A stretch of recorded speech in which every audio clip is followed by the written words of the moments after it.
Okay, so welcome back to a rather belated podcast. It's been a while, Al, hasn't it? We probably wanted to get back before now, but you know, spring has rolled on, and here we are.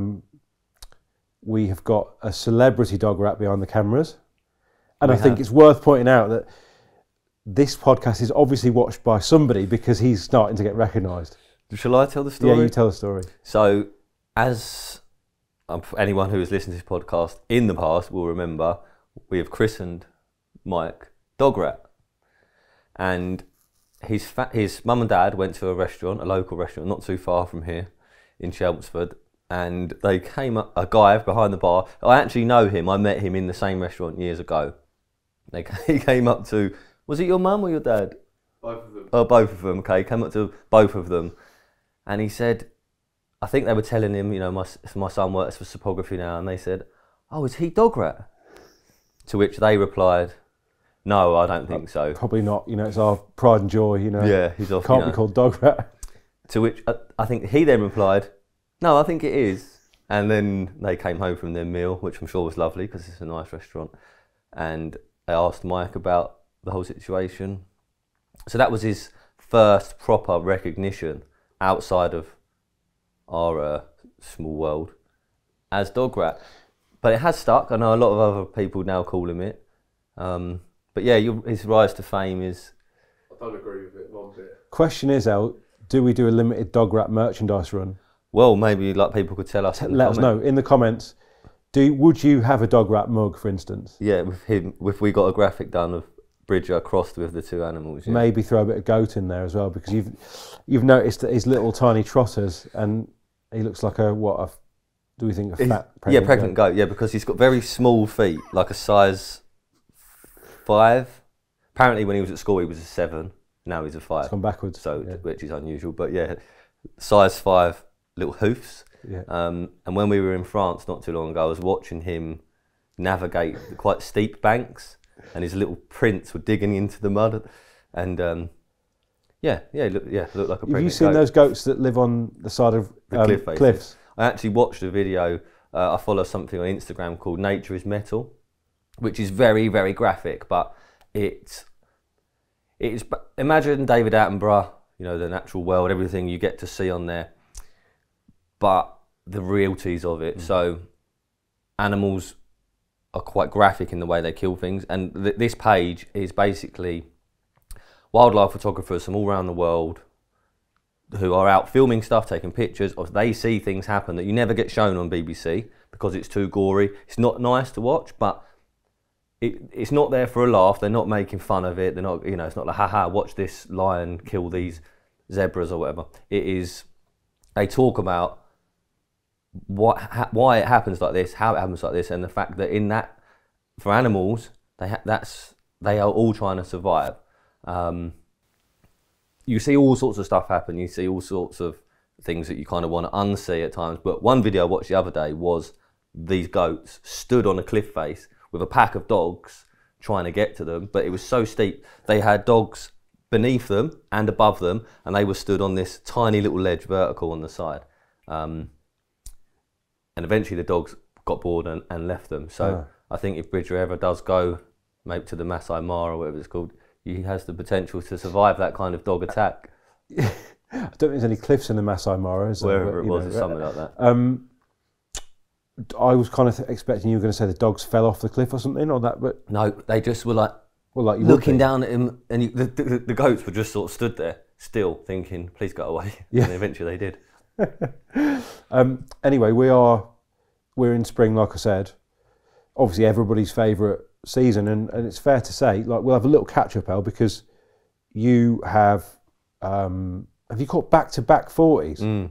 Because you haven't been fishing loads, but you just got straight back to business. Yeah, so I think the last podcast we spoke about would have been, I think it was early January. So in Jan, I had my autumn/winter campaign. For those that didn't know, last autumn, the fish I was going to fish for during the autumn died. I then went on to another lake to plan to fish the winter, and I caught that fish quite quickly. I'd fished the lake in the past, but you know, it came good then. When I fished it a winter, or I think it was 2 or 3 winters ago. I did a whole winter, I fished it solid, and I never caught the one I wanted to catch. I caught a lot of the other fish. This time around, it happened, you know, how you would love it to happen, and I caught it very quickly. So I then had the whole winter where I didn't really have anywhere to go. Now, I think it was just sort of end of Jan, start of Feb. I started to think, right, I'll tell you what I'll do. I'll go fish in Oxford. I've got a ticket up there, as you know. My plan was to go and fish up there for a big, lovely, special carp. So because it's a very low stock, like sub 15 carp, I went up there initially. I thought I'll use the boat and I'll find the fish and make it much easier for myself. But when I went there, the weed beds were still growing almost to the surface.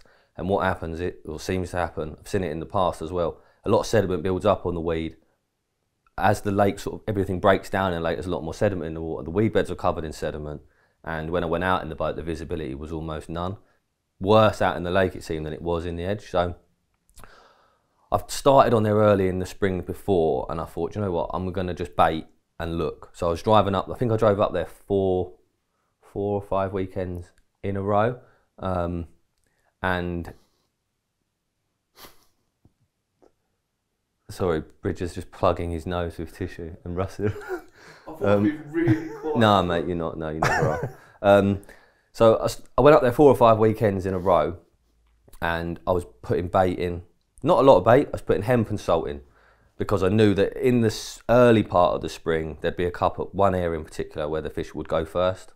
Certainly they had done in the past, and I think it was on the fourth. Basically, I came home from skiing, so I think it was the fourth bait up, fourth or fifth, the final one anyway. Let's put it that way. I came home from skiing. I got in about 2 o'clock in the morning, set my alarm, got back up at 5, and I drove the 2.5 hours or whatever it is to the lake. When I got there, it'd been raining heavily all that weekend. One side of the lake gets quite muddy, the other side doesn't. So because I had white trainers on, fresh white trainers on, I decided I'd walk round the left-hand side, shall we say. Went round, put my bait in, got home several hours later. I think I was going away the next day. That's why I was in such a rush, to make sure I got the bait and the salt in. And then I got the phone call saying the fish had been, it was dead, almost certainly ottered, maybe not, but I think 95% certain it was an otter kill. And at that stage, that was my whole year. I'd made the decision that that was going to be me for the year. I'm going to fish there. I'm not going to fish anywhere else. Just going to fish there, catch that carp. It was kind of the last one from there I wanted to catch. And all of a sudden, it's gone out the equation. So then it was a big rethink. And because that happened at the time it happened, so obviously I caught this other fish the end of November. I don't really fish in December because it's Christmas time. So that's December gone. January, I didn't know what to do. Decided what I was going to do in February, and I thought, right, I'll start in March. Then that fish died. So it wasn't until 2 weeks ago, and we are now the end of April, aren't we? It wasn't until then that I went fishing again in England. I've been a couple of times abroad, but my first trip in England was last week, or 2 weeks ago, whatever it is. And yeah, I caught a linear 43 pounds. So yes, technically in England, back-to-back bites. One was the big mirror from the autumn, 45s, and then this one. So yeah, over the moon. A lovely carp from a lake I've probably spoken about in the past that's full of lovely carp. They're all very nice in there. I doubt that happen to me ever again. But I've not been in England. It wasn't so much a conscious decision, but we've all got a certain amount of tickets, we've all got a certain amount of target carp, and sometimes they die. And I've been victim of that a few times over the years. There's a few things I want to talk about off the back of that, Ellen. One of them I'm going to shelve for a minute, which is salt. I really want to dig into that at this time of year, because you know a lot more about it than I do, and you've spent time with Jim, who's fair to say fairly obsessed with salting. But I want to talk a little bit about how losing a fish to an otter kind of makes you feel. I don't want to get caught in this hype around it all, because I see a lot online in which we do ourselves absolutely no favours as a group of people. Like people jumping on Wildlife Trust posts and saying, do you understand what these creatures do? And it almost certainly escalates usually into slagging matches. don't need to do it's that. Not done politely a lot of the time, is it? This loss was kind of a private loss for me, albeit I'm talking about it now. This is a carp that I've known and seen it grow for like 18 years or something. Relatively young fish, a fish that was probably going to get bigger. And I don't think anything in fishing really prepares you for that moment when you get the call. And it's not something we ever had to deal with that long ago. When you get the call and you go and you see it in the most unnatural circumstances possible, albeit at the hands of a very natural predator, on the bank, dragged out the water, and it just feels like someone's burgled your house or worse. It's not a nice way for them to go, is it? I think that's the worst bit about the whole otter thing. You kind of picture how it happened. When they pop up dead, you think, it's died, which is shit in itself. When they're killed by an otter, there's more to it in your mind. I think, certainly for me, that was kind of all that day I was thinking, not just that it was dead, but how it died. And you think this whole nature of metal is page I was talking about on Instagram. It happens because these otters are trying. They're doing it for a reason. Maybe not to survive as such, but it's all part of how they work. It's not a nice way for them to go, but it is. That's the reality of it is. And I think what I kind of want to say is that the guys I see taking this battle to like Joe Public on these open forums, they may or may not have experienced the loss of a fish to an otter themselves. I would say, I would hazard that most haven't, but we've lost a few now, and the lake is fenced, and there was a hole torn in it, which at this stage, I don't know what's happened with that. You never do with these things. That's the unfortunate nature of it. But what I want to say is that this is the world we live in now. It is not the fault of the otter. Like, they are not the enemy. Yes, they kill fish that are special to us, and I've lost fish that I've kind of grown through carp fishing with, and it's bitter. But would I want an otter to die? No. It's just doing what comes naturally to it. We fenced that lake, the otters got in, and I think that the naivety of fish that live behind fences is a big reason that they get killed, because where otters are able to get in on their whim, they chase the fish all the time. The fish are pretty savvy. This one wasn't, and I think it got in. I think you checked the fence maybe like a few days before, and you weren't the only one who checked it, so it got straight in and killed the biggest one. Which is a familiar story, isn't it? Yeah. There's no sugarcoating this. It's. I don't want us to cash in on the hype. I see it on other films where people are headlining otter this, otter that. Not the one for me. This is part of nature. Like, we fish within nature. We don't control nature around us. We should fish around nature, in my opinion. Unpopular opinion maybe, but that is my opinion. And I've been hurt by these losses as much as anyone has, but I think there's kind of, it feels to me anyway, there's a sort of, yes, you could lose a big one, but on the waters where the otters are in and out a lot, there seems to be some kind of tense stalemate. I think they learn I think if an otter wanted to kill a carp, then it would, but there is there's an element that a carp will adapt, or any animal, I think, will learn. See, I didn't think. I agree. So someone, 100%, you're right. It seems that way. Not die, not be killed. Of course, because they're a successful creature which has lived for, hundreds of thousands of years of evolution, has led that into a position where it is a super successful creature. So, yes, they learn. I'm sure of that now. That they are taught. They get chased a lot. Because we saw on one lake, quite quickly, fish had nipped tails where the otters had nipped them and chased them. The classic matchbox out the top of the tail. They then healed, and touch wood, we are seeing fewer like that, because they have to learn or die. I don't think they realise that that's the case, but they're an instinctive creature, aren't they? So what kind of naturally leads on to is this idea that, for many of us, although we're trying to catch them, carp become quite special, don't they, to us? And it feels like it's a death in the family. I think with that particular fish, the one that we're talking about now, the worst thing about the whole situation was, and from my own point of sort of perspective, was I've had the ticket for a long time. The lake was fenced a long time ago, and because of that, I've always, because there's a small stock of carp, I caught the one I wanted most in that lake. I did catch a number of years ago, and then since then I've not been there. Always under the impression that I didn't really need to go there. The fish was growing. There was other fish put in, and they were growing, and it was all, you kind of think, oh, do you know what? I'm not in a rush for that one. And as much as I wanted to catch that carp, it was the thought of going and catching the other ones again that is a bit of an off-put. Because on a lake with a small stock of carp, that's going to happen. And no one wants to catch repeats, it's not. So that kind of stopped me. The fact I thought it was safe made it easier to put it off. And it was last year when I think you rang me and said, oh, it's dead. I thought... Oh, it might be dead. Yeah, the impression was it had died. It was at the bottom of the lake in the weed. It hadn't been retrieved.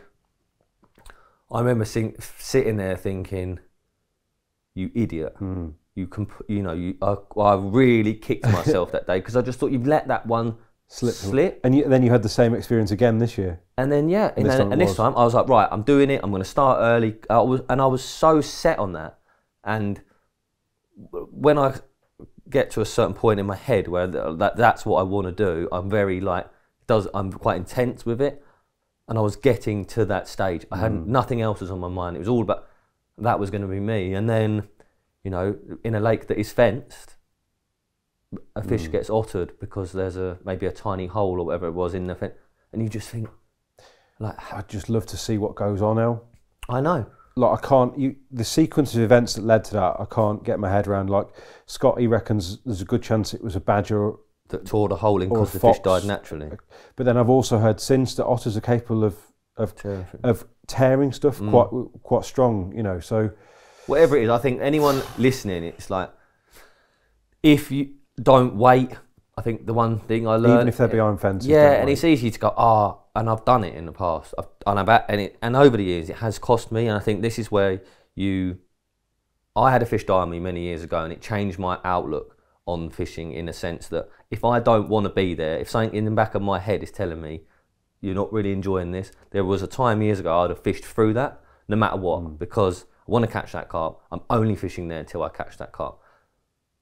I did that on a lake, then the fish died of natural causes, and you think all that time I wasted, all that time, which maybe isn't a waste because you have an end goal. Of course it's not a waste, and it's not always going to come easy. You have to sit through the shit bits. But I think if you really want to catch something, sometimes you do have to just be there all the time. But that comes down to a complete personal preference. And I told myself years ago when the first time I had a big fish die on me that I was heavily invested in, I said, I'm not doing this again. I'm going to make sure I'm always fishing where I want to be fishing. If I don't feel it at the time, I'm going to go elsewhere and I'm going to come back when it... And that, with this fish, if I'd have just gone and fished the place, despite the recaptures, I probably would have caught that carp. But there might be other carp that you wouldn't have caught along the way. I think it's just important to not think to yourself, that'll beat it. If you really want to catch a certain carp, do it while you have the opportunity, because they can just die. Yeah, it's not all about otters, is it? They die. I think far less carp are killed by otters. I bet there's many more people listening to this that have had a fish die of natural causes. Did you see Stokesy's story the other day about the big one from Himley? That was natural, I assume. Yeah, I saw him burying it. But a few days before he'd put a story up of it swimming round. It looked amazing. I didn't know that was the fish. I saw the thing. Right. Yeah. Well, I've been out with Stokesy since between the two events. So I was speaking to him just to line up the shoot. Asked him about it, and it's the big one in that lake, Park Lake, mid-30, I think, which is a big fish for that area. And I was like, oh, cool footage you got. And he's like, mate, it's not well. Like it's been around the edges a lot, and we've all seen that when we, it kind of reminds me when I was a kid, for the first time that I ever saw that, when a fish is sort of in the edge unnaturally, you're like, this Yeah, is a what bit are you too doing? convenient. Yeah.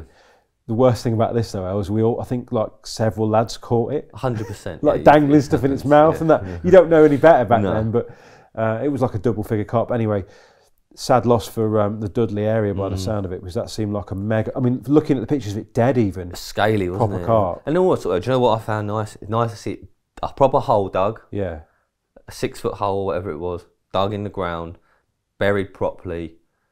You know, I've known of fish in recent years, they just get chucked over the fence, they get chucked in the hedge, and maybe to the old boys who are doing it, they don't realise, but that actually is like quite a. It's nice to see a carp, it's nice to see a group of anglers, whether it's 2 of them or 3 of them, that go, we'll give this carp a proper burial, rather than just.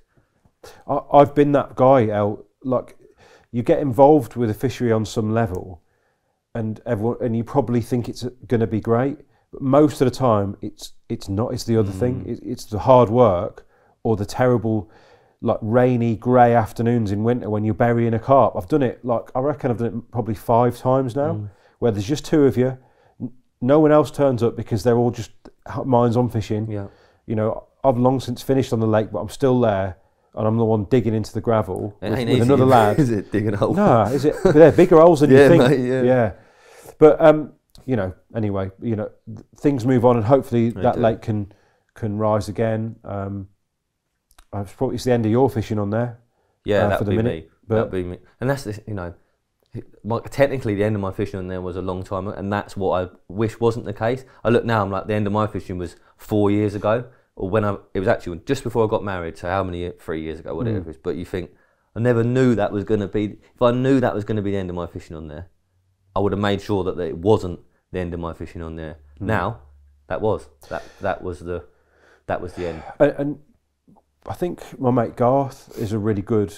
I don't have this little killer instinct in me for my fishing. I think you do have it, and a few others do. But Garth has always hammered home to me. He's like, if you're getting them, you've got to go the extra mile 100%. to get back, catch more.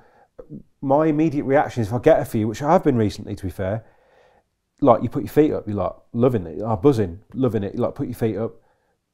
But for some people, they click into an extra gear and they go even more tunnel vision. And it's like, the reason that they do it is because the big one is there and you could be your next bite.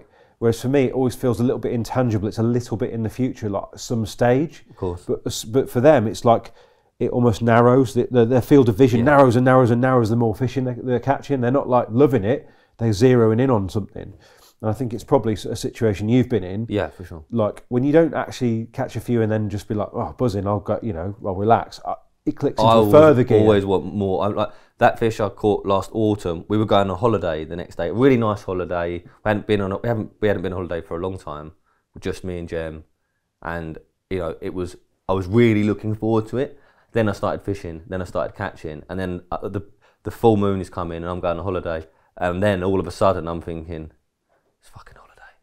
Don't want to go on this holiday. Yeah. Hopefully, like, the planes break, I don't have to go on, and things very quickly, like when you're catching, when you feel like it's coming good, there's nothing worse, not for me, than not being able to go, because windows of opportunity, I think, are slim. And I also think your mindset, or I certainly feel like, for me personally, when I am fishing, when my mind is in that everything goes right, and I know when that's the case, take me away from that situation, shut down for 2 weeks, take me on holiday. The intensity's gone. It's gone. It can come back, but you have to. You do have to almost. How long reset. can you maintain that state of heightened? I just think it's a constant thing. Like, you can. I could for like 6 months. I could stay. I haven't done that for a long. Over the last couple of years, I fished a lot less, but I fished much more intense. I fished very intense when I fished, and that's not just fishing all the time. It's like that real extreme intensity away from the lake, going to the lake. But I've always been a person that could go, all right, I'll just stay here for 6 months. Like, if I didn't have to go home, I feel like I could stay and just get more and more and more and more into it. The winter is different. Then you start to get that whole, it's been shit for 4 or 5 days. This time of year, as long as you're willing, there's something to see every day, several times a day. morning shows, evening shows, fish cruising like during the day. I think and if it's like that, why would your brain shut down? I find it very easy to get into that quite obsessive state during the times of year where there are things happening, and I think there's other anglers out there who can find it that can remain in that obsessive state even when it's shit, which is for me is harder. I think good example for me of my natural sort of inability to click into that state was the other week. I strung a few nights together and I'd caught. I think I did a catch on my first night. You did, I think, yeah. And then I maybe even caught on my second night as well, but I was so destroyed by then. You weren't going to go back. I'm not very good at overnighters. My sort of, if I've got 2 nights or 3, undoubtedly I'm packing up in the middle, which makes it more, for me, it's a lot harder. It's a lot more work. But yeah, I ended up sort of collapsing, sort of like, I don't know, late afternoon. I had like a 10-minute nap, and I spoke to Garth. He rang me and he was like, "Are you going?" And I was like, "Oh mate, no, I've got too much to do." In my head I was thinking I'll have a takeaway tonight, and Sal was away, Mrs. was away with the little one, and I thought I'll have a takeaway tonight. I've got a few things to get ready because I needed to leave to go up north like the next day. And he was like, "You what? You're not going?" I was like, "Oh, and he was like, "You've got to go, mate." And I think because I'd had that nap and I just had a little tiny recharge, and you might get that same thing when you were away with Jim and stuff and you've been abroad. I don't know how important those micro sleeps are, but for me, a little micro sleep will change my mentality. And all of a sudden I was like, no, you're right.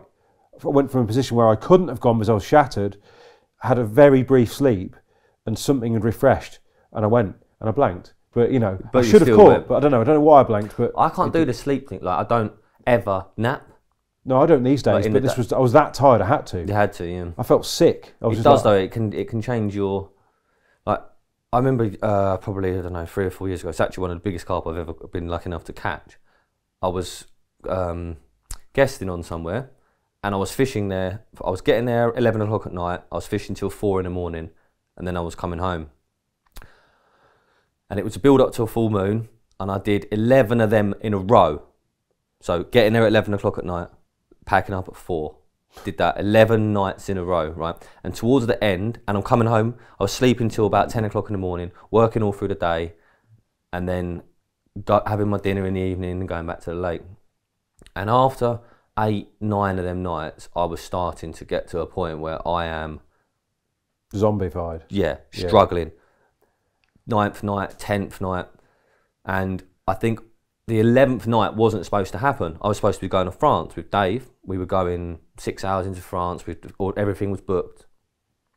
And I'd caught 2 or 3 of the other better fish. The full moon was then. And I thought, I have to. So I was like, Dave, I've got to do this extra night. We've cancelled the trip, postponed it by a day. And on the 11th night, I was broke, to the point where I'm starting to need someone like Dave on the phone. Like, I can't concentrate when I get to a certain point. And this is severe. If I was coming home, going to bed, staying in bed all day, it doesn't matter, but I wasn't. Because 11 days, you can't do that.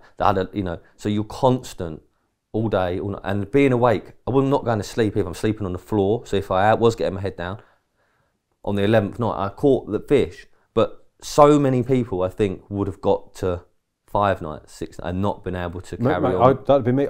People, yes, it must be mental, but I think there's also a physical 100% there is, yeah, to live on less sleep. But it's also that. But when I got to France, I was absolutely. Is your mood not just? Oh mate, I was gone. I was gone, dead to the world. I slept in the first morning, missed the whole sunrise. Dave woke me up. He was like, "Look at these pictures. Look at this lake. It's incredible." I was like, "Mate, go away. I can't." And that's what happens with me when I'm.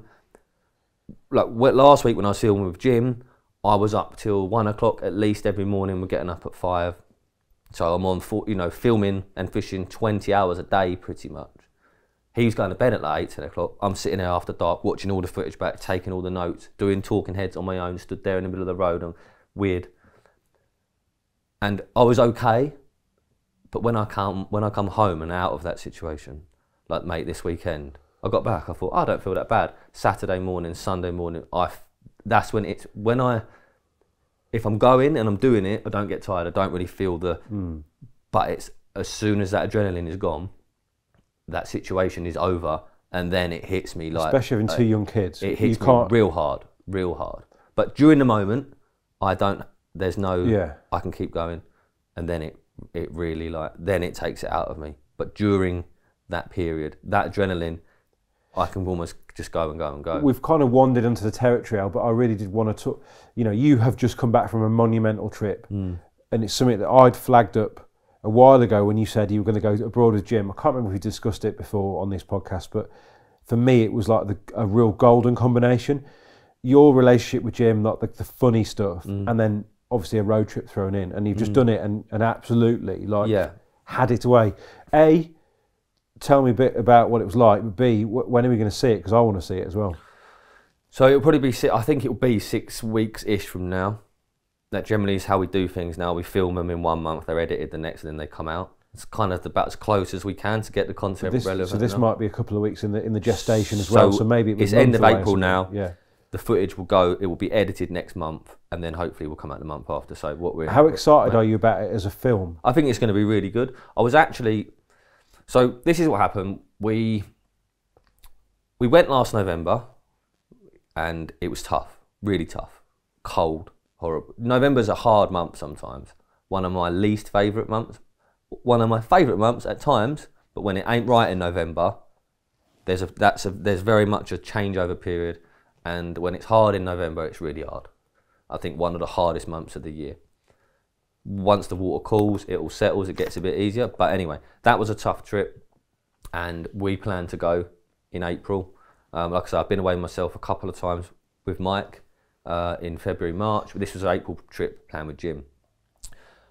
Didn't really know where we were going to go, but I spoke to my friend, and he sent me a lake that was massive, well over 1,000 acres. The biggest lake Jim's ever fished. It's bigger than Cassine, which is 1,200 acres. So this is quite considerably bigger. And as soon as I saw that, I was like, "Yep, we're going to go there because I want to fish them places." And we made the call. And then I remember on the way there, he's like, "You definitely want to go and do that one?" And I was like, "Yeah, mate, 100%. We're fucking doing it. Like, let's do it. Let's go for it." Like, and obviously, you're with Jim. If there's anyone I want to go and fish something like that with, it's Jim. And long story short, the first night we had a big barney. We haven't had a proper barney before, but we did. I got the right arse ache. He had the we were shouting at each other, and I was like, "Fuck you then." And I got in my boat and I drove off into the dark, and I got about 100 metres out into the lake, and I thought, I can't have this. Do you know what I mean? If I go back to the car, which is like a 45-minute boat ride away, in my little engine, this is bad, because Jim is the sort of person, and I am as well, but if we don't smooth it over, we could wake up the next morning and still not have it sorted. So I went back. This isn't in the film, this bit. It would have been good if it was, but this was an actual, like, we actually did have it. He says it wasn't. It was for me. I had the right time. So we made friends. We I bet neither of you actually said sorry though. No, it was just like, it just kind of got put to bed. No. Yeah. He said, "Oh, it wasn't an argument." I was like, "Well, it was," which it was. The lake's massive. We'd seen a fish show that evening, but fishing from was very hard. The lake, there's no swims on these places. You're not allowed to fish a lot of the banks, I don't think. We don't really know. Part of the fun, but also part of the ag. It's not like, "Oh, there's one, I'll sit up there and that swim." It doesn't work like that. So we're trying to find a swim. There's 40 yards of reeds coming out into the lake with 6 foot of water over them. So even if you cut a swim, the prick. You can't. Yeah. It's stressful. You're losing the light. It was almost dark when we saw the fish show. Been out for hours looking. Long story short, we fished in that area. I ended up losing the fish, but because I lost that carp, we were distraught. All the rods were wiped out. Blah blah blah. There was a pub, and we'd been in the pub the first day. Had a couple of beers. Jim's like, "I'm going to the pub," and I'm thinking, "Do you mean you're going to the pub?" I've been dooming for hours by this point. I was like, "What time is it?" It's been like 3 hours since I lost this fish. Hadn't put my rod back out. He's like, "Oh, I'm going to go to the pub." I was like, all right, well, fuck it, I'll come to the pub with you. We went to the pub. We're walking the roadway round, which is nowhere near the water's edge. I was like, look, let's walk along the water. Let's go through here. Ended up being a much longer walk than we anticipated. Took us quite a long time. Again, it's a massive lake. We got to this, like, we got into one of these bays, and Jim's like, oh, I bet they come here to spawn. Like, and basically, where the bay ends, it goes into under the road, and then into like this other little bay full of reeds. And he's like, we're looking in there, I bet they come here to spawn. We saw a carp show in the main lake, next to this spawning bay, we'll call it.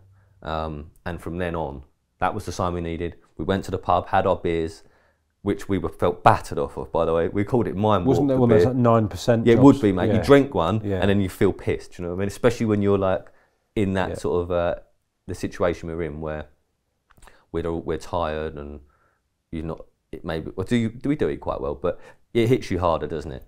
And basically, long story short, again, we went from there, packed all the gear down, went for another beer. Then we started fishing, and from that point onwards, it was total carnage. We'd found carp showing. We fished for them from the bank, close range. We were armed and ready to. Like the night before, I was fishing 500 meters at one rod, and all of a sudden, this huge lake just became all about tiny. That it all of a sudden, the rest of it didn't matter. We were looking at a few acres of water. The carp were there. And as we knew it would be the case, if you're on them, you will get them on them lakes. But it's so easy not to end up on them because we only had 3 nights fishing as well. So it was a tall order, but that chain of events, well, I was so distraught about, and I at one point, you know what I can get like, I was not in a good pulling your beard left, right, and weren't in a good place after losing that fish because I thought that could be it, could be our only chance. Luckily, it wasn't. And what ended up happening was remarkable. Like, we had the time of our lives. We caught some incredible carp, not just big carp, but really nice carp, which makes it so much better. I think I've said in the past, you go to France, they're not always the nicest carp. These were nice, and we were buzzing. We had a great time. Mate, Jim loves a spawning bay. There you go. Yeah, we spoke about that while he was out there actually. Good angling, that. Yeah, what's he like? What's Jim like? Because obviously you've gone there with a guy, you touched on it, who is of a level which, you know, most can only aspire to in terms of effort. I'm not sure what he's like now as he's in his mid-50s or whatever, but you know, you're not going to go there and be dragging Jim around necessarily. What's he like when it's all going badly, and what's he like when it's all going well in terms of his ability to fish like a machine and catch as many as possible? Like, how would you contrast your styles? The thing I noticed with him, and I think this is kind of what gets to him a little bit, like, I know what I think is right. He knows what he thinks is right. You're never going to have 2 anglers that think the same thing all the time. Jim does not go fishing with people. I don't go fishing with people. So when I think something, I'm going to do it. If he thinks something, he's going to do it. Now, we want to fish together. We don't want to fish acres and acres apart. Wouldn't be. I am there to film Jim at the end of the day. So whatever Jim does. But what he doesn't like negativity, doesn't like pressure. So it's happened in the past, and he's like, "Oh, what do you think we should like?" He'll say, "What do you think we should?" He'll ask me a question, and if I answer it honestly, and I say, "I think we're wasting our time here," but it happened last time he was in France. He was really happy in an area, and I'm not. I'm thinking, this ain't right. I wonder how that can even be possible, because Jim only acts on sightings. On sightings, yeah. I'm a bit. I think I sometimes think there's more to just seeing a carp jump out of the water. Like, and what happened on this trip, like, I was of the opinion that what we'd seen was passing fish. Yeah. I wasn't looking out there thinking, oh, they're holding there. Because if they were, we'd have caught more. I had a bite, yeah. But I don't know if that was a carp or a catfish. But I'm thinking, well, if there's a big shoulder carp holding out there, we're going to catch more. But Jim's thinking, I've seen him out there 2 nights in a row by this point. We're going to catch there. We were just having this massive debate. It went on about an hour when I had that first bite that I ended up losing. And then you're like, okay, well, he's like, told you, I was right. But then Jim decided to go to the pub. He wanted to go to the pub, yeah, because all the rods were wiped out and there was a massive wind. Right. I really struggled to get out to this fish. We couldn't really do our rods in it. It was that windy. He's like, do you know what? Everything happens for a reason. I'm like, what do you mean everything happens for a reason? I'm fucking fuming here. He's like, no, mate, don't worry about it. Everything happens for a reason. I can't be like that. He's always like that. If someone catches the fish he's trying to catch, he's like, doesn't matter, mate. Everything's happened for a reason. If he's at a full moon on a Friday, he's supposed to go home on a Friday daytime. He won't stay the extra night because it's the moon. He's like, my days are this to this. So whereas I would stay that night, he's got he's got a different way of doing things. But what I was kind of alluding to at the start is he's not used to having someone else in his ear roll, almost dictating what he can and can't do. And I'm never going to do that if he wants to move. But if I say, I think we're wasting our time here, but if you want to stay, we'll stay. He's like, well, you want to move then? And then that's it. It's done. It does his head in, and he Turns out he was right though, El. It did happen. You know, it did happen for a reason. You ended up hauling. Yeah. So I wanted to look down on the end of the wind. Yeah. He wanted to stay. That was the conversation. I'm like, we'd seen fish basically down that end, tiny carp, which they were tiny, like 2-3 pounders. Seen a few of them on the first night. So I'm like, the next day, I'm thinking, this ain't right here. Let's go look down there. He's like, it is right here. We'll catch here. 2 seconds later, I've had a bite from there. Yeah. And then, because it wiped all the rods out, he's like, I'm going to go and have a beer at the pub. So we thought, right, I'll tell you what we'll do. We'll have a look down there. If we don't see nothing, we'll come back, fish here where we caught from. Turns out he was right. We were going to get a bite from where we were fishing. And I was right. Yeah. They were down there. But it's hard to fish in complete harmony when you're both quite intense in the way you want to do things. And my opinion, I don't always agree with what he says. He doesn't always agree with what I say. I'm not going to argue with him, and he doesn't argue with me. There's times where he's right, there's times where I'm right, and that is just how it goes. You can't be right all the time. But this trip And when it clicked, like, what's he like to fish with when it's going off? Like, has he got any good energy levels? Flat out. But one thing he does, and I hate it, as soon as it gets dark, he goes to bed. Right. All the time. And like, you'll know what I'm like. I like to stay up. Yeah. Like, I don't want to go to bed. Like, when it gets dark, I don't want to go to bed. So we'll get to the end of the day, and it's pretty intense for me, especially when I'm fishing, to make the filming gym all day on a lake, like when you're catching a lot of fish and doing all, that's hard work in itself. When you're fishing as well, when it gets dark, I'm like, fucking hell, finally. Because then we do the end of day chat, and it's pretty much our time, and he's like, right, I'm going to go to bed. And all of a sudden he goes to bed, and I'm stood there like, oh, fucking hell, what am I going to do now? Just end up sitting on my own for like, but he has to go to bed because he's always up early.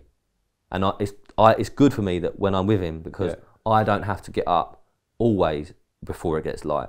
I let him wake me up, and he'd always wake me up. He's a great watcher. 100%, mate. Yeah. We are not going to see more together. Like, that first half hour of light, I get up as early as I possibly can, and 99% of the time I get up as it gets light. He's always up a little bit before light. If I was on my own, I'd have to get up before, like, as early as he is. But you stand next to Jim, mate, you're not going to see something he hasn't seen. And that is, I mean that, like, he'll always see them if they're there to be seen. Yeah. Which is nice. So that gives you a bit of, but he'll do things like, because he gets stuff in his head where he wants to do something, like, so it's all about time. We're wasting time. We're doing this. He's not thinking about the fact that I've got all this other stuff to do. So one time I was really desperate just to get some rigs tied, because every time he's I'm filming. I've got a lot of filming to do, and I've got tiny little windows where. So I went and got my stove, about to tie these rigs. Got them all tied up. My stove's there, and he's like, "Can I borrow your stove?" I was like, "Yeah, of course," because he wants to cook breakfast. I didn't realise he wanted to cook breakfast, and all I wanted to do was steam my rigs. So he's put his pan on the stove, and I'm like, let me nick that stove quickly to steam my rigs. And he's looked at me like, are you having a fucking laugh? I was like, well, it's my stove. I brought it over here so I can steam my rigs. And he's like, go on then, give me this. And he stood over me watching the kettle boil, like, this is taking ages, that's a shit stove, blah, blah, blah. And I managed to steam my rigs quickly, and then he cooks breakfast. But because he's decided he wants to cook his breakfast, and then all of a sudden I stop him, you see he's so intense when it's going right that anything that slows him down, any like stopping, if he decided he needs to have breakfast now, and then you go, oh, by the way, I know you've started breakfast, but stop for a minute, you see it like blows his brain up. So it's good because you almost, there's no downtime, which means everyone's fishing better. You're forced to film everything there, and then you're forced to get everything done. There's none of that kicking back in between because of his intensity is from the minute he wakes up. till the minute he goes to bed is extremely high. And he buzzes off, you know what he's like. He buzzes, mate, off of catch. I said to him when I was there, I got to the point we'd caught a lot of fish, and I thought, I'm not done with this, but it's starting to, the novelty is starting to wear off because we really did catch a lot. I went to him, how long could you keep doing this for? And he sort of looked at me, he was like, I'll be honest, 7 days. And I was like, well, you could be trawling, like he says, like this for 7 days. And he's like, yeah. And I don't think I'd want to do that for 7 days. Not just like, not constant. But yeah, he's happy to. Moral of the story is, everyone, if in doubt, go to the pub. And this is what we said, you know. It seems so silly when we look back. You're like, what the fuck were we doing? Yeah. What if we come back from the pub and they're gone? Like, but we kind of knew they weren't. This is the second visit to the pub, you mean? When you this is the decided second not one. to fish. Like and the go to first the pub. one, we had to. We were like, mate, look, let's go to the pub because we've seen them. Let's go to the pub. We packed all the gear down, got back. We was like, let's go to the pub again. But then by the time we got rods out, it was only an hour before it got dark. And they might have been in there on the end of the wind in the day in the sun. They weren't, they were holding it. And I think in our heads we knew that. But yeah, it was, everything happens for a reason. And he's quite weird in that sense. Like, as much as sometimes he's in such a rush, there's other times when he just seems to, I would have fished, if I was on my own, I'd have fished straight away. It's sort of like that, it's the kind of relaxed, really experienced guy who knows that actually... It is experience. Yeah. It's experience. He's not rushing, is he? He knew that we were going to catch him. I knew we were going to catch him. But I'd have gone in, I wouldn't have gone to the pub a second time. But he likes those. Yeah. He likes the finer things, Jim, doesn't he? He likes that. Yeah. I think, obviously, I'll look forward to that film. Let's leave it at that because that's plenty on that and we don't want to give too much away. But that's definitely one to watch.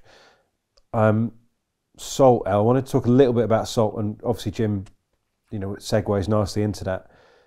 I'm never quite sure how to use it. I've got a bin of like the big chunks of rock salt. Yeah. I've also got a bag of the really fine granular stuff. But like, when do you put it in? Or let's say Jim, when does Jim put it in? How much and why and what? And does he put it on the spot or near or? So from what I've seen him do, it doesn't have to be on like a spot. That's how I've done it. You found a gravel spot or whatever. Yeah, don't put it on Dump it on the spot. Yeah, he'll put it in it hasn't got to be like you would maybe want your bait to be. But, you know, he doesn't spread it like boilies. You don't spread it like you would boilies. It is kind of on the spot, should we say, but maybe not with the super accuracy you might want from your And he breaks up the lumps into smaller lumps? No, big lumps. Okay, because they're like this. Half fist size. Right. That's it, half a fist. This time of year? Yeah, early spring is when I think he starts to do it the most. But I've also, people seem to do it all year. I think you can, mate. I think the point that what Jim always says is, he always says the same thing. It's like, I'm not a scientist on salt, blah, blah, blah.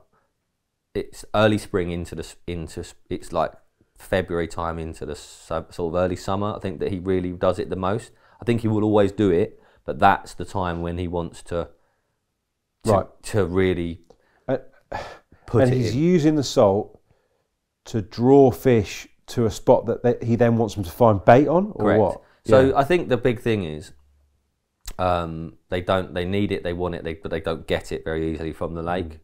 So it'd be like creating your own bloodworm bed somewhere. Yeah, it's natural. It's like a mineral deposit. Yeah, they are getting something from that beyond food. And I've heard people who've been, very, very knowledgeable guys who are sceptical about the large-scale use of salt in terms of whether they even really register it. But Jim, you kind of feel like he's convinced himself. Mate, if you said to Jim, I don't think he'd laugh in your face. Yeah. Yeah. And I used it years ago in granular form, but well before I met Jim. But I only used it a few times because I'd heard things about it. Since filming and that with Jim and watching him do it, you see this whole lumps of, that's a totally different thing. I used it a few times in the past, and when I look back at those areas, those spots, those sessions, like, it may have been the salt, it may not have been, but when I did use it in the past, pouring granular salt, like the big bigger stuff, the coarser. Yeah, like sea salt. That's it. Yeah. Like what you put in a grinder. Yeah. Grinding. The spots got hammered, but it could have been the other bait I was putting in. I don't know for certain. I'm not going to say it was that, but you wouldn't be surprised if that's having an effect. But in recent years, since spending more time with Jim, I have also started to use those big lumps. And the nice thing about it is, you don't have to put as much bait in. Like, and I think, especially where I do a lot of margin fishing, I don't always want my spots to be big. I don't want them like, it's a bit different out in the lake because they're easier to hit, they're more out of sight. Bird life is a pain in the arse in the edge. You don't have to put bait in, you can just put salt in, and it's obviously you want to put bait in, but you can put a little bit of bait or enough to get the spots cleaned or keep it cleaned, but you've got them, they're coming back for something else. Birds aren't going to be involved. I think it offers a bit more than just dumping bait. I don't think that we really will ever know, because no one's going to spend time on the science, what it is that they like about it, but you have to take these kind of circumstantial evidence that people have, like Jim, where they've seen it, at face value, don't you? You know, and he's very aware of things. He's very aware of like how things are happening. He's so in tune with stuff, and I believe he does know. Yeah, he's not romantic about it. If he feels it's going to help him, he's going to use it. Yeah, he ain't doing it for fun. No, that's for certain. It is, prepping particle can be fun. We're not there yet. Like, we're in April, so I think probably like May you might start. But I've been last year or so, maybe a bit more. Every single load of particle I do up in the Burco gets the granulated salt in it. And I don't know if what I really love about that whole thing, the whole prepping thing, is quite cool, isn't it? And it's like a little hobby in itself. Yeah. If you seal it into the bucket, and it keeps for longer, obviously, with the salt in it, and you get almost goes like a glossy, kind of sheeny, moves, the viscosity changes. I've never put it in particle. Oh, really? Never. I've only ever used it as an addition when I'm at the lake. Yeah. In granule form. I've never put. Loads of people do. So you have to put it in after it's cooked. Don't have to at all. I know Jim doesn't, but I have. No. What I was going to say is, if you're going to use it, it has to go in after the boiling process. I do believe that people for hemp, because it doesn't split. The hemp. I think the people that use it boil the particle, then add put it in. That's what I do. Yeah, that's what I do now, because I had a little go when I initially did it. The hemp wasn't splitting, and it was Dan Wildboy that put me right on that. Put it in afterwards, but the natural preservative keeps your particle for longer, and it sort of goes all silky. And I think it's a better product. Yeah. You can use it in PVA bags as well. Yeah, you can. Not that I've ever I remember done it, years ago at Corder. That was like a magic trick, wasn't it? I remember shooting an article on it for with a Ali, magazine. probably. Ali was the one who sort of championed it, didn't he? I think it was Garth or Jimmy. Maybe, yeah. One of them two, but like we were putting little bait box, load of salt, and fucking hell, you can just make your particle PVA bag friendly, which is, well, it ain't going to change your life, but it's quite cool. If you didn't know that, add salt to your particle and it won't melt your PVA. Give it. One thing, the other thing about particle, how rank will you use it? Because obviously there's a few lines of thought on this. People like it fresh. I like it somewhere in between. I've spoke to someone not that long ago about it being prepped the autumn before for use in the summer after. So like November, and you use it in the bloody July. And then obviously Ricky at Fish On he sells particle that he's prepped in his own way, which I believe is fermented, isn't it? Like this fermentation thing, like how much store do you set by that? So with tigers, I generally don't use particles and take nuts out of the equation. I generally don't use particles that aren't fresh. I always pretty much prepare my particle, then use it. I'm not worried about a week or so, that's fine. But I wouldn't use them several weeks down the line. There's something about the smell of particle. Oh, mate, don't get on your clothes. And it smells really bad. To me, it smells off. Utterly terrible. It smells off. It smells bad.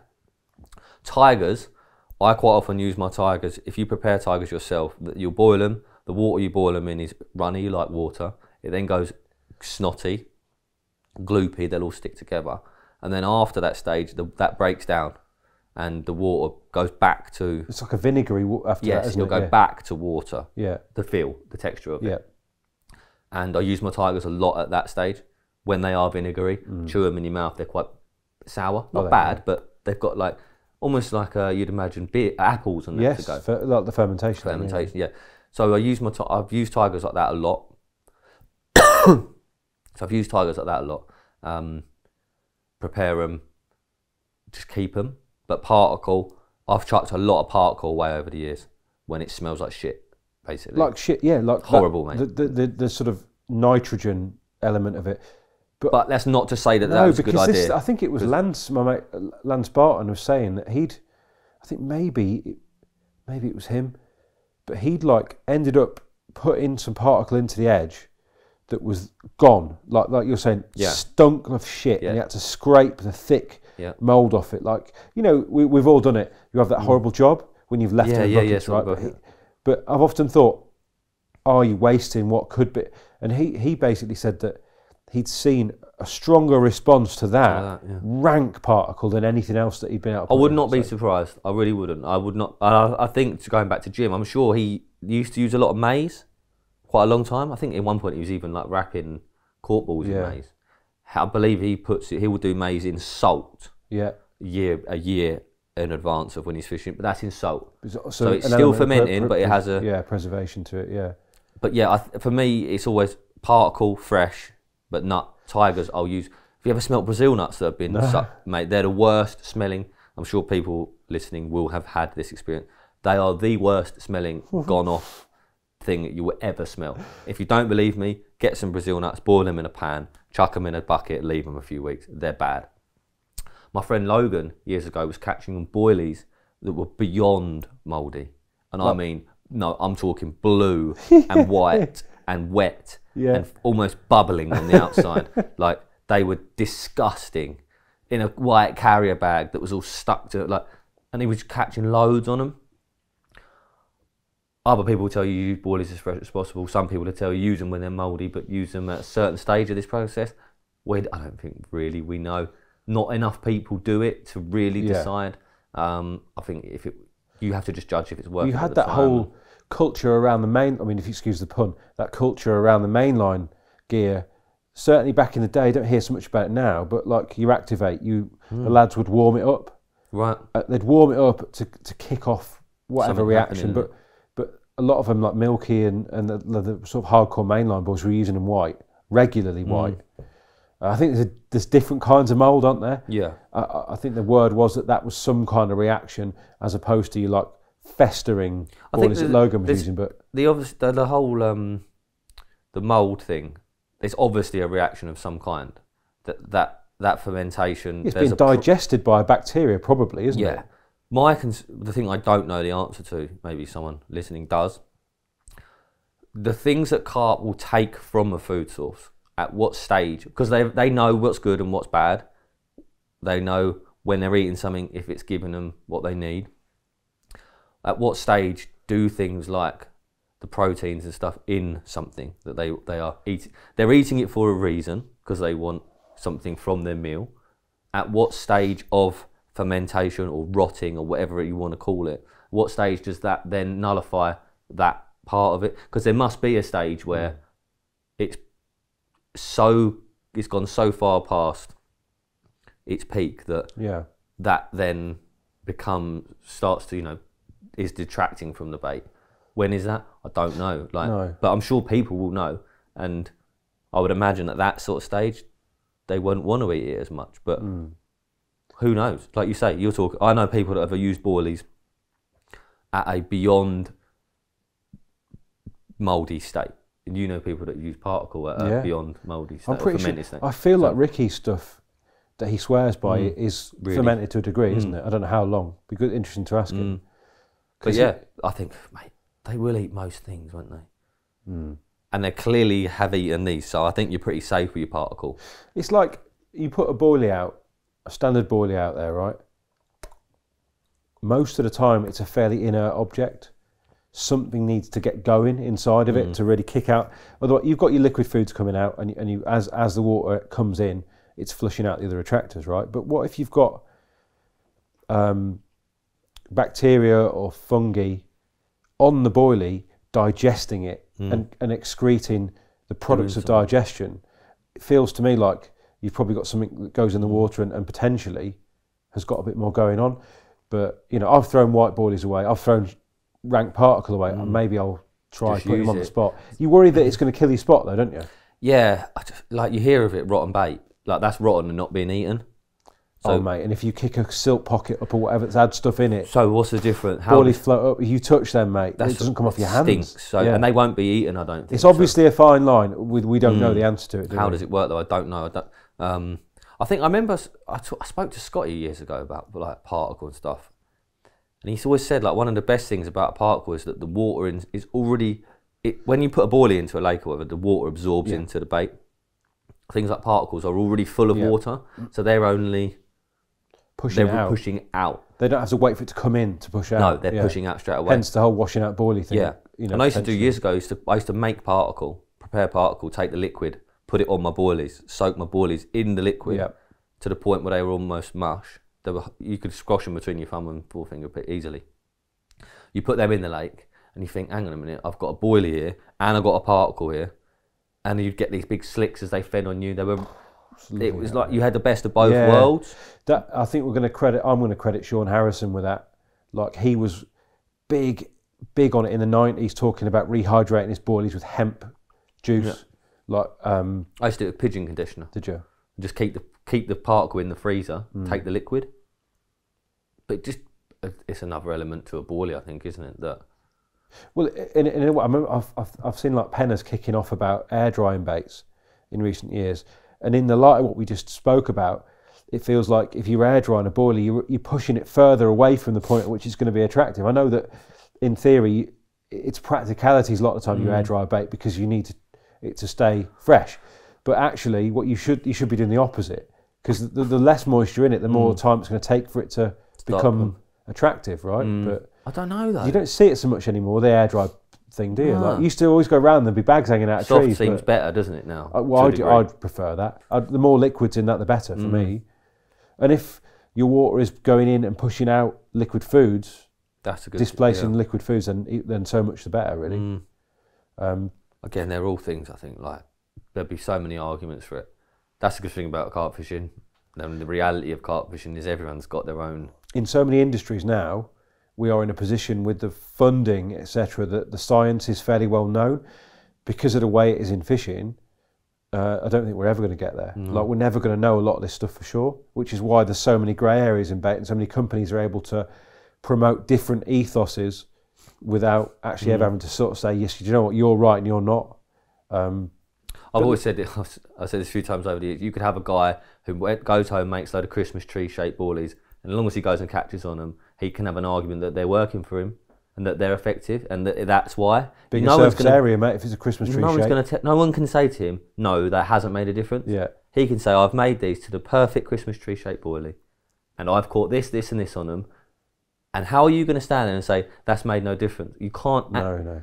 You would be right in saying it, but he's done it, he's caught, and I think there's a lot of that. If it works for someone, whether it made a difference or it didn't, then it worked for them at the end of the day, and they've got an argument to say it's good or it's bad, as long as you try it. We were sort of racking our brains out, weren't we, before we started this, thinking about what's been going on in carp fishing, and like, yes, the fish have started, nowadays Instagram is a real good indicator of how things are happening. Like, you go on the stories and there's fishing nets, and you sort of start seeing that in March. But I don't believe that March was particularly productive. Looking at the gram, for instance, no, it wasn't. They started to sort of feel. April's can be like.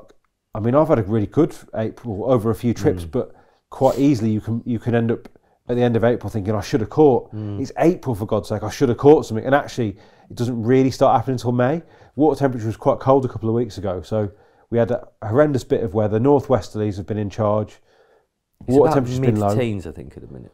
Yeah, but it was only a couple of weeks ago. He measured it over the side of the boat. It was 10. Yeah, because the frost knocked it back a bit. But I don't think it's been a particularly productive spring so far, and that's what I'm hearing as well. But I did want to just big up Miles Gibson. Yeah. Oh, Barry. Because obviously he finally drew the line under his Black Swan campaign with... And that's what I was talking about earlier when I was like, if you want something, you go.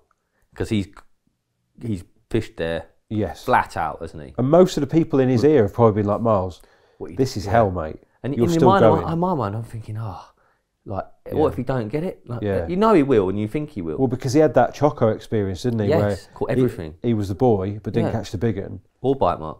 Yeah. And you thought, could this happen again? You don't expect it to happen, but sometimes when a guy catches that many carp from somewhere, you think, why has it not happened? But yeah, fair play to him. Really nice to see. Proper big carp. Maybe we'll throw a picture in for those of you who don't know what it was. Spike had, yeah. What Spike looks like. But you know, I've heard people bandy that fish around as like one of the best, and I think Miles is one of them. I don't. For me, it's a unique carp. I think its length and its kind of snake-like properties mean for me it isn't. I like a boxier fish. I like a big fat one. Yeah. I mean, where do you put it? Like, do you think it's up there?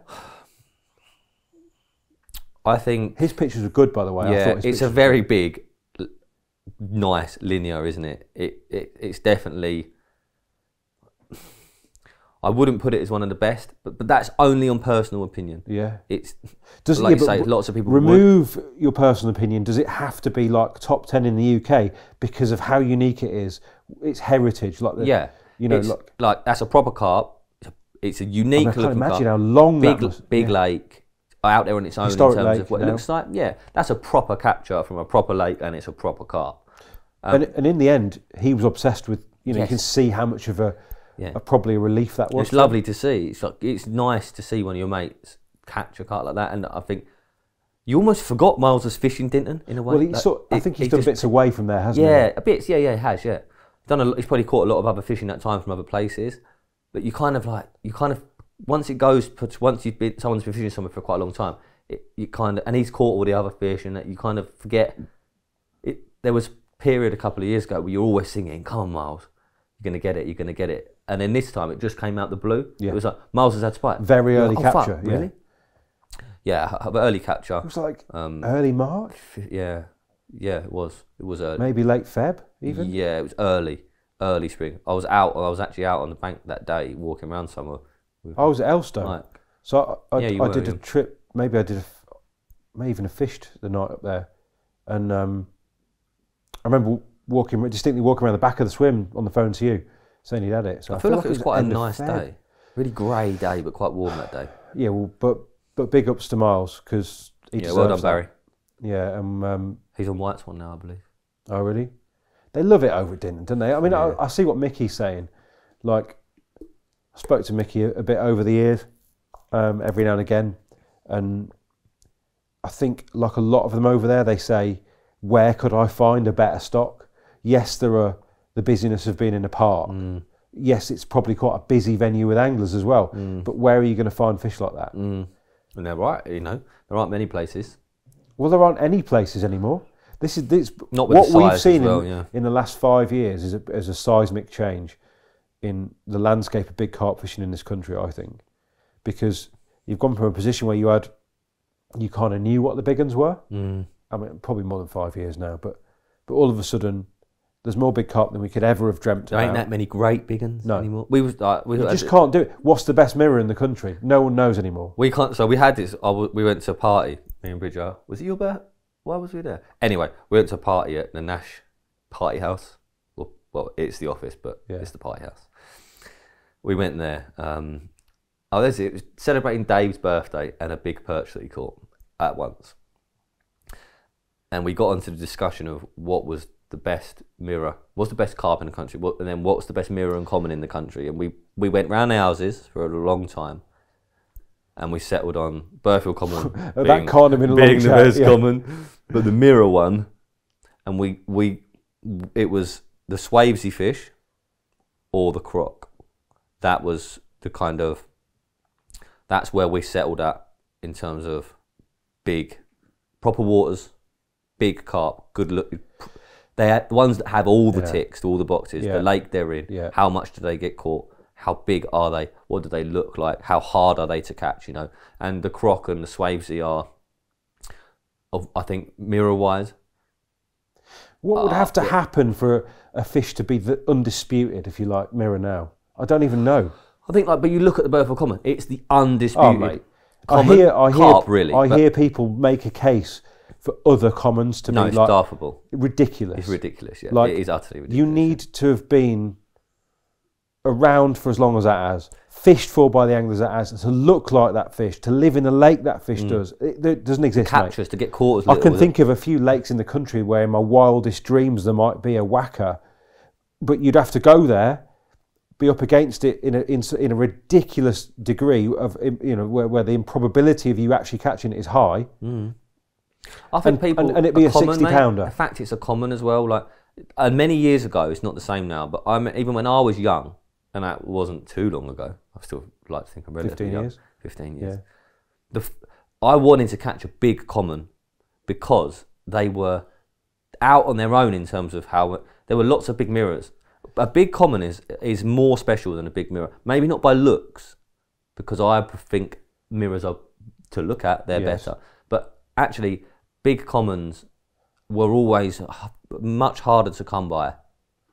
So for something like the Burghfield Common to be that big in a lake like that, to get caught as little as it does, to have been caught by the types of guys that it has, to never mugged itself off. No, I mean, how many captures does it make? Hardly, you know, less than 20, realistically, hardly any. Less than 20 captures ever, I think. I mean, it might be considerably less than that. I think it is. But like 13 or something, or 15. You don't see that. Like, even if you were to say, what's the next best fish?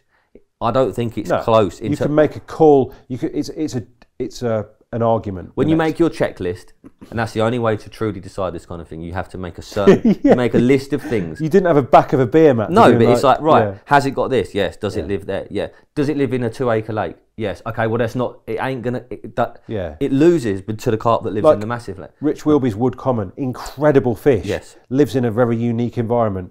Incredibly difficult to catch, and probably the long common out there even more difficult to catch. Is it in the same class as the Burghfield Common? No. Not even close. But then, in the defence of the Spitfire poolfish, at the moment, Burghfield Common is head and shoulders with any other carp in the country, in my opinion. I agree. It can only ever be that, but in my terms opinion. of what does it mean to catch? Not just the look of it. Is it the best looking carp in the country? No, it's not. It's not the best looking carp in the country. It's a good looking carp, but it's a common. Yeah. And there's a lot of mirrors that they might be £35. They're a hell of a lot better looking than the Burghfield Common is.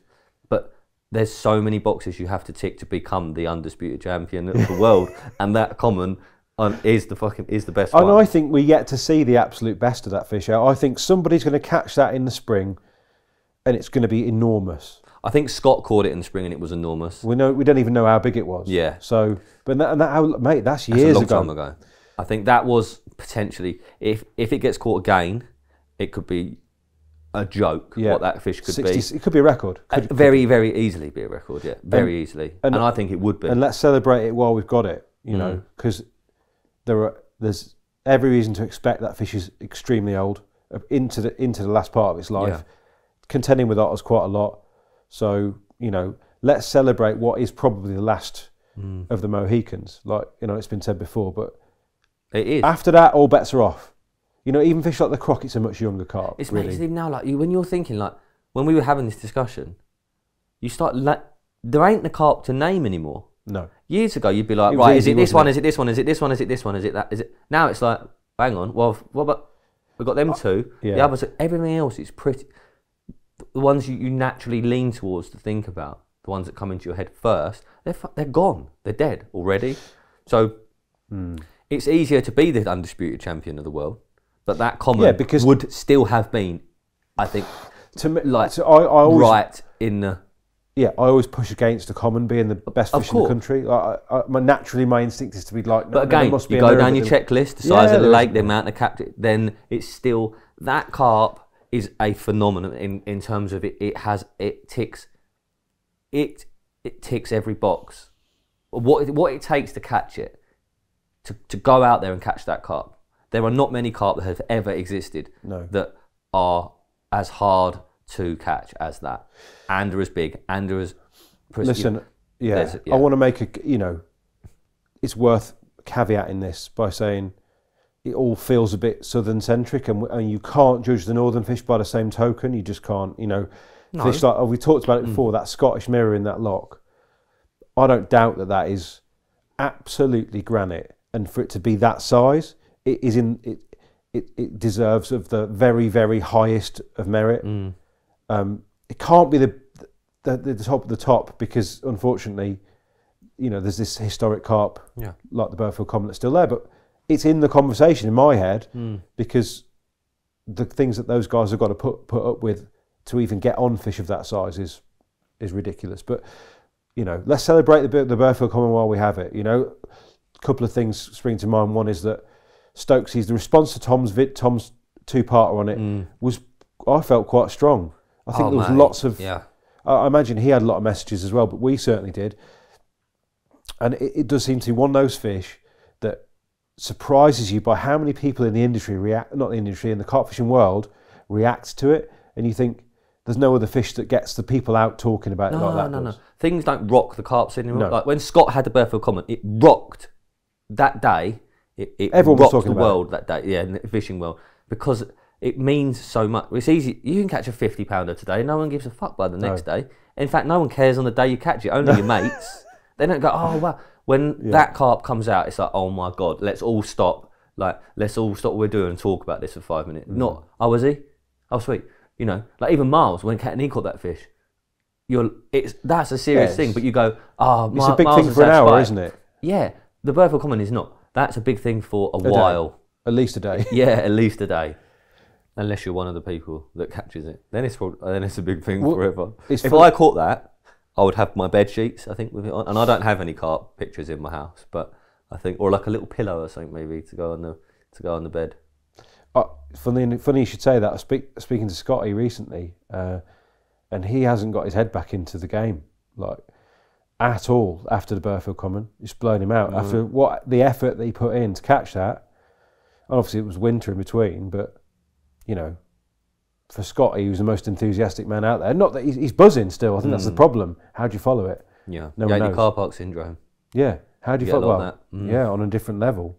How do you follow it? I don't know. He'll find somewhere. Yeah, he'll be fine. He'll come back to it in his own time. But certainly for the minute, his head is in the clouds still. And fair play. You know, I think in fact he's going to go off and do a little bit of a trail for size tour of hopefully what will be a tour of the country with the Burghfield Common show, because obviously his Raisbury slideshow was like the best. So hopefully everyone gets the chance to see the Burghfield. We need to get Sion for the record. Yeah, I'm sure he'd do it. Yeah, I'm sure he'd do it. I mean, his life is. It sort of bleeds out beyond the edges of carp fishing, doesn't it, and into other things as well. But I actually think that I'm kind of a bit sick of seeing Si pigeonholed into this. You either do something stalking with him, or you do something about fish. You know, he's an angler that's often, in my opinion, underestimated. Proper. You know, he's A, very competitive, very driven, but B, can do more than, you know, people sort of think that, you know, with all the margin stuff he's ever done. Counts against him, I think, in people's eyes, but actually he can do it all. So I think when he caught that, I texted him and I was like, "Did you get it in the edge?" I said you've caught Mary and you've caught the Burghfield Common, which is like winning the lottery twice, isn't it? You know. And I think he felt like he couldn't fish for the Black Mirror. I think there were things in his life, like where he was as a you know, I might be speaking out of turn. Sorry, Si, if I am, but I think like, you know, his job and stuff at Sparshot, I just think it meant he couldn't. Go and poach somewhere, because I'm sure he'd have caught that as well. I don't think Si's a guy that if he goes on somewhere you can go, oh, you won't have that. No. I think he like. Well, no, I mean Burghfield, there isn't somewhere harder than Burghfield to go and catch a carp from. But he's one of the guys who you feel like in the way that he. I was going to say the way that he fishes, but actually, you know, the effort he put in, and his understanding. That's the thing. He works hard, and his understanding of his. Not many people understand the environment they're in. No. Like him, I don't think. I can't imagine there are many people that. I think he sits at the lake. I imagine this, could be totally wrong. Again, so I'm talking out of turn, sorry. But I always imagine him like, you know, and you sit and you think, wonder what they're doing. If I was a carp, I feel like he's just like, rather than thinking, oh, I wonder what they're doing, he's half carp, isn't he? Well, I was going to say, when he doesn't know what they're doing, does he feel like a fraud because everyone calls him Mr. Carp? This is what I mean. Like, I don't know what they're doing today. And you just feel like he's always going to be so in tune with what's going on. And if you are, you know. But yeah, fair play to Si. one Yeah, of the lucky guys. I think we said, you know, we said about it before. You know, great capture. Maybe They always are, aren't they? Hmm. Burghfield common captures. Always, yeah. Very rare that you get stick for it. You know, Yeah, one or two times it's happened. Yeah. And people have been, I didn't deserve it, But but you probably did. whatever. Yeah, I think if you catch it, you deserve it. That one. yeah. Well, no matter how you do it. Do you think you'll ever fish for a carp, Al, that's like nationally No. recognised? No, probably not. I don't know why. I never thought I'd fish for £50, mate. But then all of a sudden they're everywhere. So I don't think there will be carp that really are like that. That's probably a stupid thing to say. There won't be carp that are nationally recognised. I do believe though that like the new fish coming through, even if they're really cool, I just don't feel like they're ever going to what be is cool anymore? That's the problem. It's like they're all even if beautiful. they're really nice carp. There's a lot of them about, but they're still not. At one point in time. There was a group of carp. We all knew where we were, didn't we? That they existed and they were here. Some of them maybe undeservingly of being there. Maybe they were Can't just think big. of too many, but yeah. But you know, a lot of them they were there. And what's happened? That list of say 20 big fish that was famous throughout that people desperately wanted to catch. That list has dwindled. That hasn't been replaced. It's not like that one's there now. It's kind of like that list was made at a certain time. As they've gone off the list, other ones aren't added to it. Even though there are other fish that exist that are equally as nice, equally as big. For some reason, we look at what's gone more than what we have new. Yeah. And I think that will kind of always be when the Burghfield Common's gone, when certain fish go, it is it. And I think then all of a sudden there's just going to be nice carp everywhere, big carp everywhere. But I don't feel like they'll ever, and I might be wrong, but just don't feel like there'll ever be that real list of premium big uns looked at in the same way. No, there'll be a list of premium big uns, but I don't think there'll be like when the Burghfield Common goes, you could still name and show pictures of 20 big epic carp, but I just don't feel like they're ever going to be on this list. Like that, there was a certain group of carp for a period of time that they were just there and everyone looked up to them. Now I think it's more diluted and that list just won't be there. I think as well, El, that the carp fishing has grown now to a point where a list of the best / hardest / most meritorious carp in the country is fantastically unimportant to most people. Yeah, that's what they're not there. There's only a few of us who really care. Like the guys who go out there and fish, you know, the popular lakes, have a crack with their mates, have a social, catch a few carp over a spotted bit of bait. I don't think they give a shit about what the best carp in the country is. But like it's the guys who there's a period of there's say people that have been carp fishing hard in the last 20 years, for example, that group of hardened carp anglers, they all say the same thing: the fish are gone now. It's always looking back at that group of carp. Yeah. And now that they're gone, no one's ever saying there's nothing left to fish for, because that couldn't be further from the truth. But it's always they're gone now because those fish, for whatever reason, were held in such high regard, and they are almost all gone now. Will those anglers be fishing for big carp for the next 20 years? Yes, they will. Will they be looking at? I just think it's changed. When was the last time you saw someone showed you a picture of a carp and you were like, "Whoa, I've got to, I have to know about this. This needs." Yeah, I don't know. Because you go through a period and you get shown stuff, and it's like, I've got to act on that. But it doesn't happen so much now. No. It's a bit more out there as well, isn't it? And I'll be honest, I've never travelled loads for my fishing. I have travelled, I have done, but not really. I haven't. Like for me, I've fished local a lot of my life because I've had a lot of good carp in this area, and they mean something to me, like beyond what a fish. I don't really see the difference in a carp in a lake near me to a carp in a lake in Reading as such. They're made more popular by whoever catches them and stuff. But what it all boils down to is like, what does that fish mean to you? And I've never sat there and gone, oh, I need to be travelling miles, and I would do. But personally, I've always just fished for the ones because they mean more to me than the ones that live miles away from me. especially as I look at things now, if I could go back in time, yeah, you'd be like, right, I'm going to go here, there, and there, and it would all be that way. But you know, I've got a Dinton ticket. I don't feel the pull of Dinton. No, I do. I see it, but I'm not like, oh, I've got to go and catch that carp because it's from Dinton. It's a nice carp. Yeah, granted, no doubt. But there's a lot of other nice carp as well. And so I don't know what it would take for me to see a carp that lived in Lincolnshire and be like, I have to go and I have to put my name down on there.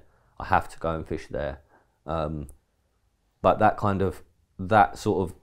side of things leans more towards what I want to do going abroad now. That's kind of where I feel like I'm getting that from. That like, all right, I need to travel to tick that box, to go to somewhere new. Travelling to Dinton 2 hours isn't, to me, it's not really any different to me travelling to a busy lake down here. It's just a busy lake with nice carp in. It just so happens to be in Reading compared to the one that I might fish half hour from my house. Like, and actually, I think the last carp that you probably sent me, be like, look at this, was probably a string of pictures from a lake in France or a canal in France that you were going to, for instance. So you're still getting that drip feed of people sending you inspirational pictures, but they're now probably from Europe. Yeah, I'm just not as interested now as like going, why do I want to travel 3 hours to go and fish a busy lake when I can just like as long as I've got carp close, I will choose to fish a lake closer to home with nice carp in than just travel 3 hours to fish a busy lake with nice carp in because it's so much more doable. It suits me more.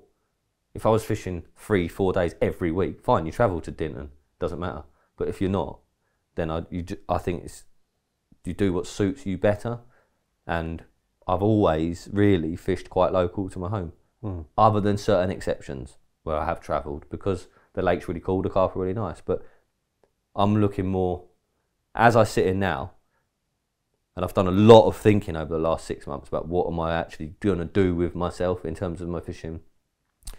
And it's like, now I'm kind of like, right, I'm going to go abroad, try and go abroad maybe once a month. And other than that, I'm just going to fish local until I haven't got that, until I haven't got carp local to me that I can catch. And then you're forced to travel. But until I'm forced to, I'm happy fishing. Yeah. If I had it my way, mate, I would have them 5 minutes from my house. If Dinton was 5 minutes from my house, I'd be fishing there. Yeah. But I'm quite lucky in the sense that in Oxford, at least, like I'm within striking distance of like the Colne Valley, like Reading, like it's all close enough. For me, it's always two.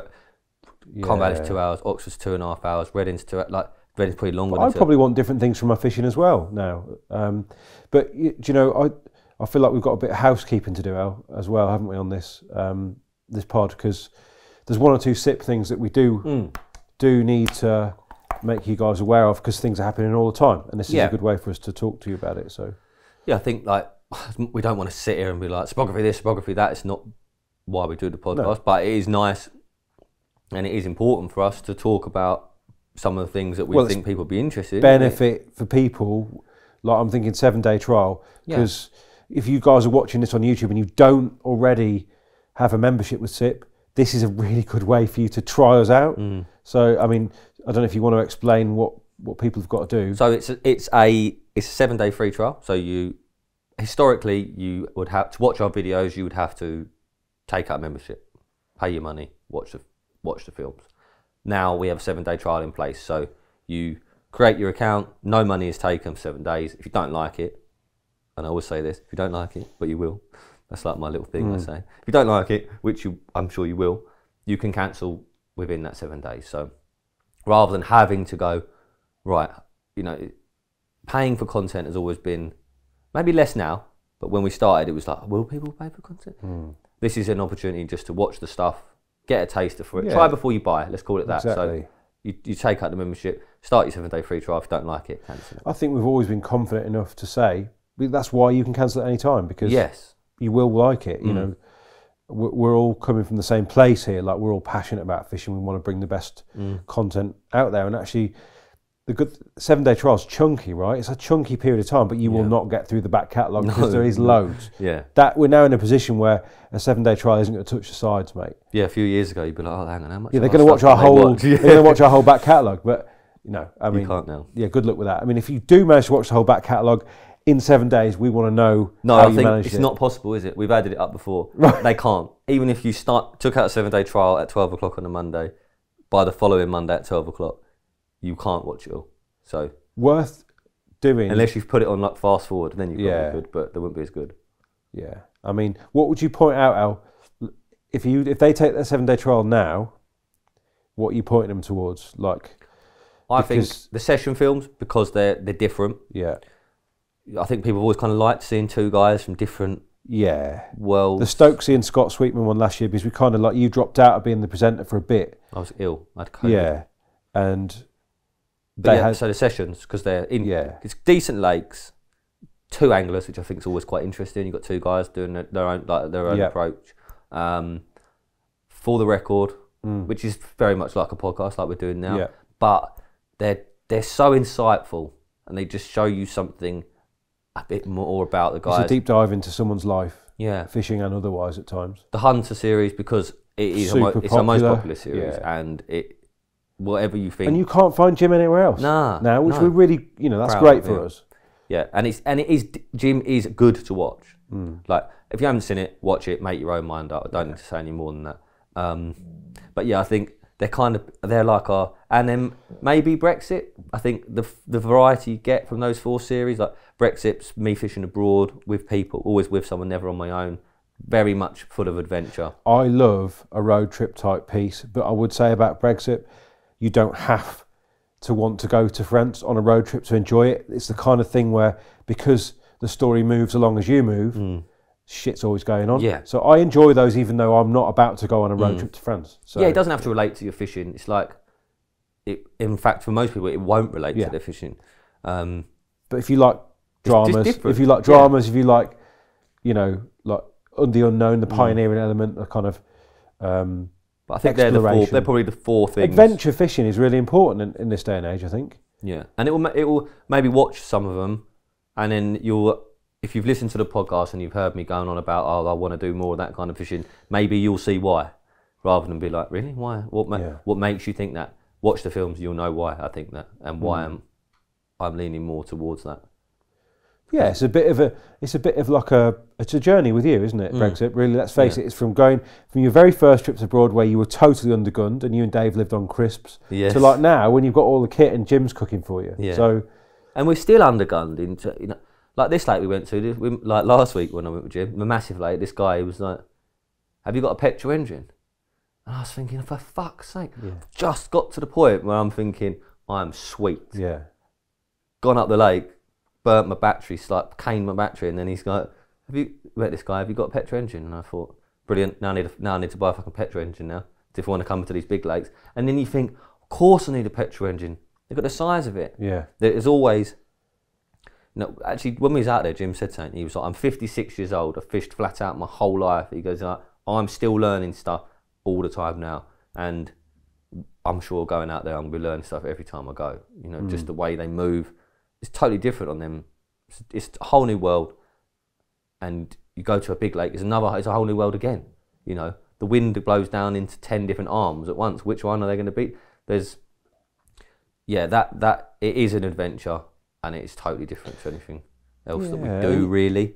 Like those four category of films, so the session film, For the Record, The Hunter, and Brexit are, I would say, different to what people would maybe consume on YouTube. Maybe a little bit more out there. Some of our other content you could maybe say is more similar to typical carp fishing content. Those four categories are more. yeah. They're like a bit flagship. more on their own, I would say. Yeah, definitely, definitely. You know what? Worth pointing out, Al, Brexit is never going to be a commercial trip, though, is it? I guess, or is it potentially? No. You'd always go public waters, yeah. Yeah, I'm never going. That's the kind of vibe. Yeah, I don't ever want to go to a Commercial. pay lake, what they call them, don't they? Yeah. So no. I've got no interest in that. As much as they could be good. Well, other people will go. We will I'm no sure. doubt have. Yeah, it's not. We're filmed- never going to film no. that on Cypography. Just you. I mean, I don't want to go to Brexit them isn't. kind of lake. Yeah. Isn't that? That ain't is about it? that for No, me. no. It's No. about If I'm the going to go and adventure. fish behind a gate for a stock of carp that I know exactly what I'm You fishing, should what have I'm said doing in England. Yeah. So finally, Al, what are you? What's on the horizon? Near horizon. So, supposed to be going out of Ollie Davies this week. Might have to change that. End of May, I'm going to Germany with Jim. Right. So I'm getting my German fishing license, or we're getting our German fishing licenses, which is, well, I envision that being like the pinnacle of European fishing in terms of the lakes and the carp. I can't wait to sample some of that. It might be shit. It might get out there and be like, oh, this is not as good as I thought. I don't think it will be. I think it's going to be pretty. Northern Germany, like to the land of the leathers and stuff, or is it like? Yeah, because it can be very different. They're much Frenchier down south, aren't they? I think. Where's Cologne? When the hell is that? I don't know. My German geography's not good. I'm meeting Jim out there. This is the first time. He's going to go out there. He's fishing out there for most of May. I'm going to go out there and meet him. Oh yeah, another thing actually, new Cypography. Jim's doing a vlog. So we always get people moaning, oh, it's the Jim Shelley show, blah blah blah. It's too much Jim Shelley. There ain't. Normally we have say 6 films with him a year. But it seems, from all our web statistics and all that kind of stuff, that they're up there with our very most popular things. And you can't... Jim does so much fishing, you can't document it all. And what happens now is when I go out of him, we used to do these catch-ups about what's been happening. Nowadays, like I go out of him and that trip is enough to make the films. So we're thinking, right, how can we get his... Everyone is interested in Jim for a reason. Like, he catches a lot of carp, he does things his own way. So we thought, right, we'll do a vlog with him. So... As we've alluded to in the past, we're trying to put more content out all the time. On a Wednesday is when we put our big film of the week out. We're also trying to put a decent sized film out on a Friday. And regularly now, at least once a month, there will be a Jim Shelley vlog. So the Hunter Uncut, we call it. That will be coming out, which is him filming himself on a handy cam. And he's been doing that a long time. He was one of the first to really do that style of filming. And what he's done is really good. He's tried hard with it. It's Jim, that is him uncut, you know, like, and I think it's going to be really popular. I hope it is anyway. But he's done a great job of that. So yeah, there's something else I didn't mention that I wanted to mention for people to look forward to. If you're into the Hunter series, you'll get this up. We're also going to have this. And it's hilarious. It's funny, yeah. We have this vlog as well from Jim. So maybe now it is the Jim Shelley show. Make your own mind up. But yeah, there'll be. No, we've got so much out. You know. A couple of names that we were really pleased to get Nick back on. Yeah, Nick Hellier. Everyone loves Nick. Dave Mag.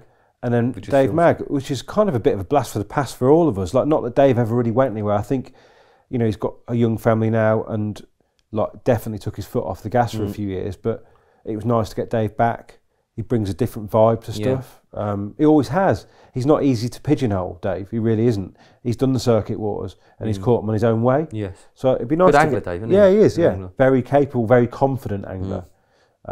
We're always going to have new people on. Like, it's like there's no doubt about that. Think, you know, this. What people have to sometimes realise is like, oh, we're doing a Jim Shelley vlog. Then they'll be like, oh, it's the Jim Shelley. No, that's additional content to what you were already producing. Like, there might be more from the same faces, but it's on top of what our baseline will always be of a varied content. You know, what we put out on a Wednesday night, which is our main film of the week, will always be with a variety of different people. And that's the important thing, is to keep that going. We've always tried to do that. We always will keep doing that. And I think it's important for us to have that variety. We've got a bit more Stokesy for you, and this time it's an end game that he thinks is even better than his Burghfield Common one. So, in his own words, he was happy with it. Yeah. So, you know. We've got loads of cool stuff. Yeah, loads. Going out with Gaz, aren't you, in a couple of weeks? We're meeting up with Gaz at the end of a French trip, so that's going to be a different format. But Gaz is going to be doing some self-film stuff. Fingers crossed that they get amongst them. It's that kind of timing thing in France, isn't it, at this time of year? I know he wanted to go now rather than risk it getting more towards like spawnier stuff. So, you know, fingers crossed he gets some. I'm sure he will. I'm going out next week. Oh shit! In the next week, and then maybe we'll have a podcast for you, like this year sometime. We're doing once a month again now. Yeah, I've done a lot of planning recently, and I think I need to bring it back more. Yeah, I think so. So if you hate it, bad news. If you love it, then we'll see you in a month. Yeah, see you in a month. You've just had a small taste of the content we produce here at Cypography, and if you would like the full experience, please head over to www.cypography.co.uk, where we have over 600 premium videos waiting for you.